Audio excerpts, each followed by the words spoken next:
So I would do every single class at the beach if I could, because it's automatic demos of every phenomenon. So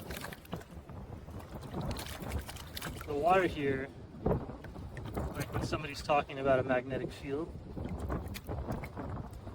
it's just because the object's density is light enough that the ether or the electromagnetic field can pick it up at that point. So if the density is light enough that the electromagnetic field can pick it up, which by adding electrons, you expand the electron orbital of the material. So by pumping something full of electrical energy, it swells the size of the atoms without changing their weight very much. And so they become buoyant in the electromagnetic force, and that's what causes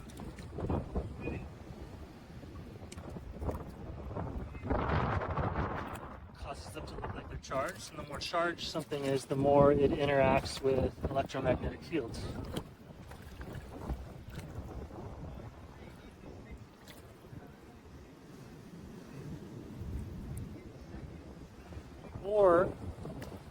Or like in the case of a permanent magnet, all the atoms charged get aligned in a particular way, and then that acts like a board or a sail.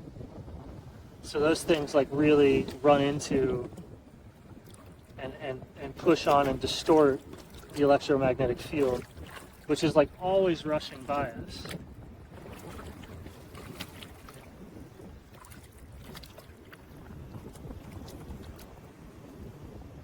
And there's more than one different densities and different polarities that like matter could get polarized into. But as something becomes like less and less charged or more neutral to the field, it's like it becomes solid like a rock, and then like the field is, you know, barely detectable. Like this water is barely detectable for something like the density of a rock.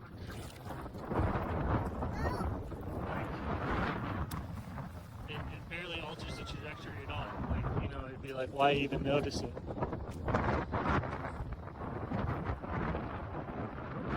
And so that's what's going on with charge. And just like when you're talking about metals or you're talking about conductors, the electricity doesn't actually like flow through the material. Like when it starts to flow, it actually gets really, really hot. What it's doing through like long transmission is it's doing a wave. So the water isn't moving, but the wave moves. So you can move water as energy, or you can move energy through water. And so when energy starts moving through a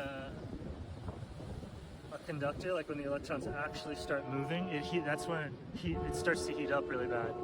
Because that's when a ton of friction takes place, because there's like movement at that level. So the instant electrons start migrating at all, you know, in the wire, the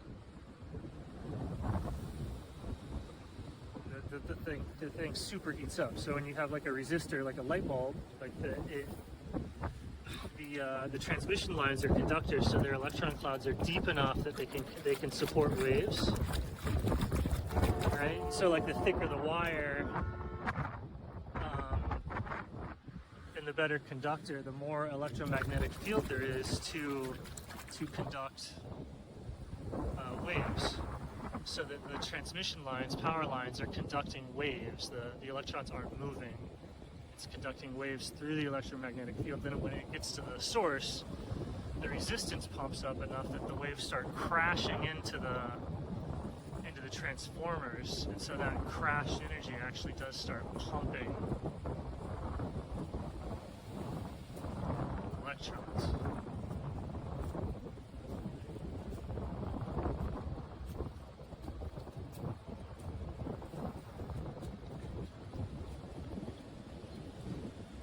And so it starts pumping the electrons through the transformer using the wave energy of the previous section, but it's all electromagnetic energy. The electromagnetism is either flowing or it's the electromagnetic field transmits energy either by waves, which is like the ocean waves, which does not move the water, or it transmits the energy via the current.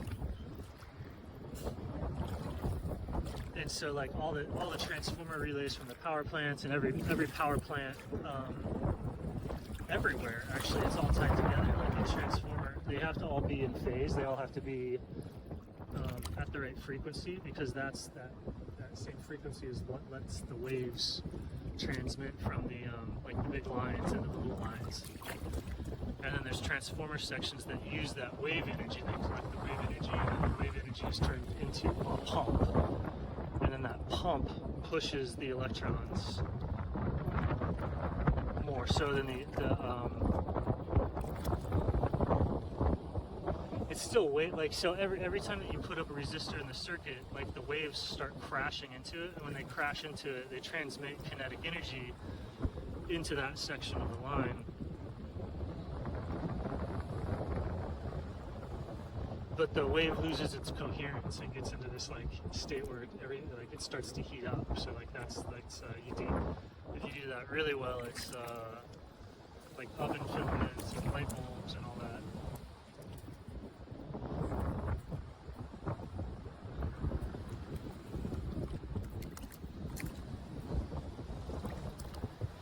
And so people are this field is literally, it's about this dense. Like the electromagnetic field is about this dense, and it's not just like wires and metals and electronics have a certain behavior, a certain property, but the field is about as dense as water. It's fundamentally kind of interacted with through water, I think, in our body, and so people can feel it, and when they feel it, that's the flow state or race or correct movement, jokes. Like it's just this, it's the allowing field that like people say it moves the body. It's because we're floating in it. And so like if you're, depending on your like depth of perception, like how focused and how here you are, it changes how deep this field is for you, or like where you are. So you can be in it up to your ankles or whatever. It's kind of like the source of your consciousness. So how much of you is alive versus how much of you is matter. Your life is your body, right? So it's like how much of that do you feel versus how much of that do you carry around, because it's all you.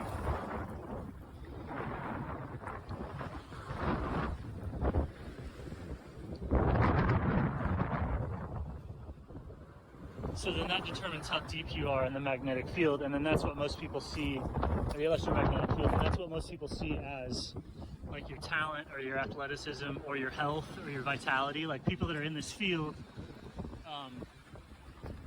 are usually vibrant and healthy, and people that are removed from it, that's where you get sort of sick from a lack of energy. Like all the energy comes from it,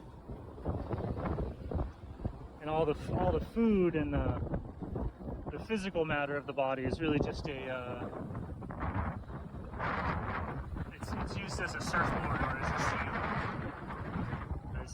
People think that the body works like consuming, and it's kind of like it works mostly by sailing and surfing on these currents. And so that's intuition,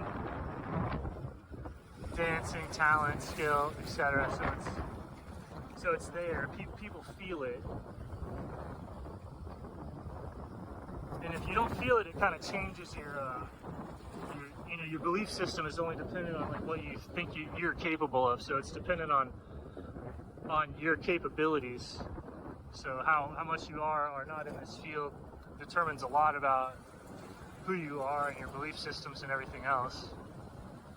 Which gets us to the question of like, what is science? And I was realizing that like science is fundamentally, it's very similar to things like racism, where you're perceiving reality incorrectly, and it limits to an incredible degree your understanding of phenomenon. But it's from this like deeply ingrained conditioning that's become part of your identity or your pride. And so it's like this gut reaction against the truth. And so people can be, and then when people notice this happening, they tend to over apply it. Like some people will realize that, oh, I've been racist or I've been sexist, and then they dissolve the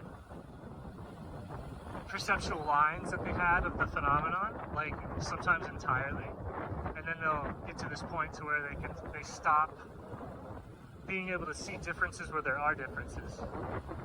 So there's two types of like isms or racisms or whatever. It's not being able to see differences where there are differences, or it's when you're imagining differences where there are none.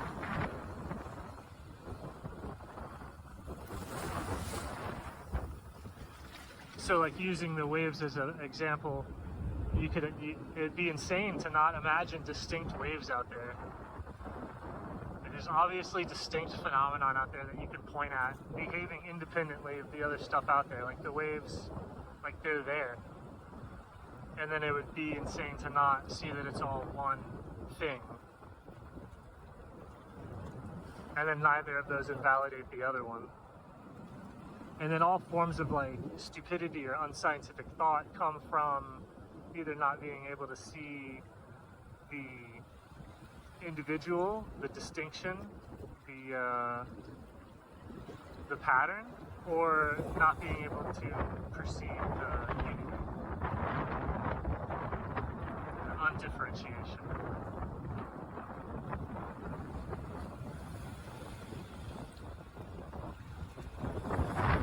And so when one of those mistakes gets ingrained in a culture, you'll see that as a massive cultural bias that gets more and more and more pathological as time goes by.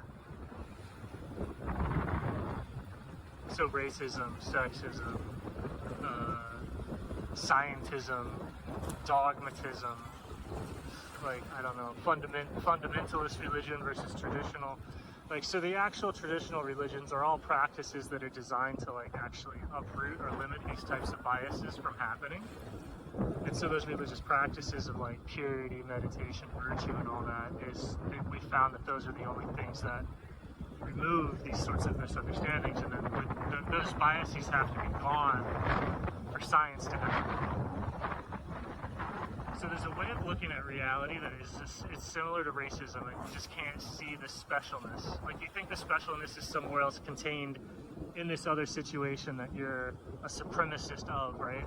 So you have this thing that interests you, this passion, this addiction, this something that interests you.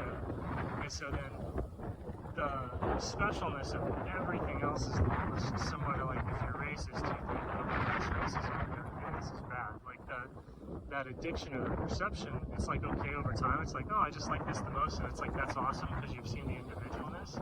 But as it spirals over time, it can become from like, instead of just loving your cultural heritage and being proud of it, you can keep going and start loving it so much that it makes the cultures that are not your own start to look disgusting to you or distasteful. So that's where like cultural, a healthy cultural tradition can become sort of a fascist racial supremacy that's overdeveloped, right? And then if that's reacted to in a poor way, you can end up dissolving all cultures as evil because you saw that the racism happened or whatever, the fascism happened. And so that happens for like different types of perceptions on any sort of passion, like any sort of addiction, right? Any sort of addiction, any sort of sense pleasure. You're having a racist a reaction very, very similar to racism, except towards just every ordinary moment. And so every ordinary moment is seen with an unconscious level of disgust, and that makes science like really, really, really difficult. And so then all of the the addictions are where you're like, oh, this moment coming up is going to be way better, or when this moment ends, it's going to be way worse in my life. Right? So that's like the heart closing off. And then when that's happened, you can't do science just because of the sheer disgust that you have for the moment.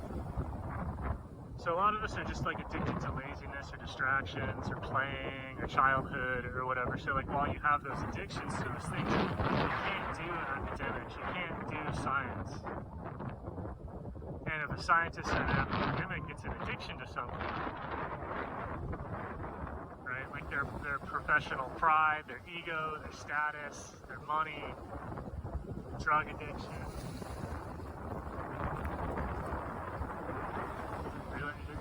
relationship addictions, pleasure addictions, right? They no longer are able to do science. They're just bribed by those things. And so that's the foundation of science, is to remove that stuff. And it's like it's a dangerous, it's the same stuff as racism. Like once people are entrenched, they don't want to give it up. And the question goes like, how do you fight that? You have to prove it wrong. Like you have to prove it wrong because people are disgusted by you saying that there's truth or goodness in the things that are outside of their sense addictions or their sense, like, their thing. So like when you're like, so when anybody comes and says, no, there's truth, there's goodness, there's beauty over here in the thing that's away from their pleasure, there's a strong disgust response. So you'll tend to get canceled or shut down or into conflict if you go about that in the wrong way. But that's my answer to what science is. I bet you can't hear any of it because